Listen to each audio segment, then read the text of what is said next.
in a brief moment of a soundbite for a television channel. But what Om Puri's legacy is that for generations of actors to come, they will have a textbook material in every performance of his, whatever he has done in films. The fact that he changed this whole myth of that actors have to be a certain looking people.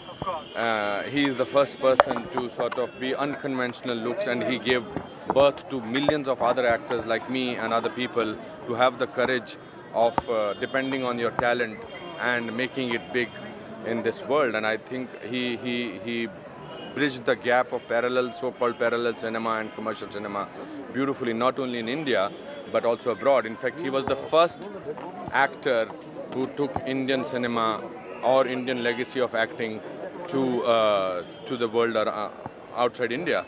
In those times, I don't think we had social media and television so much, but I think if somebody has to be said that, okay, this is the guy who carried the flag of Indian talent abroad, I think Mr. Om Puri will be the first person.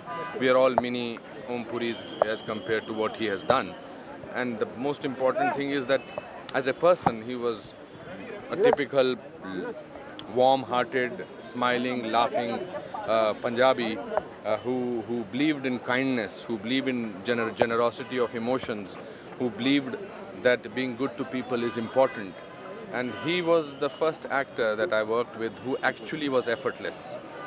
I used to always tell him कि पूरी साहब आप जब shot दे रहे होते हैं तो इतने कमाल के नहीं लगते हैं, पर जब आपको मैं वही शॉट को सिनेमा पे देखता हूँ तो आप बड़े ज़बरदस्त नज़र आते हैं. तो दो चीज़ें बोलते थे वो मुस्कुरा के कि एक तो बोलते थे पर्सनैलिटी भी कोई चीज़ होती है और दूसरा बोलते थे कि टैलेंट भी कोई चीज़ होती है.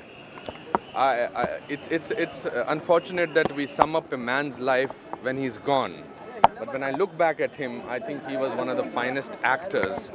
Superstars will come and go, but actors will stay. And in that era, I think Om Puri's contribution to Indian cinema is immense. And we've all lost a great friend, and I feel sad about that. Thank you so much. Thank you so much.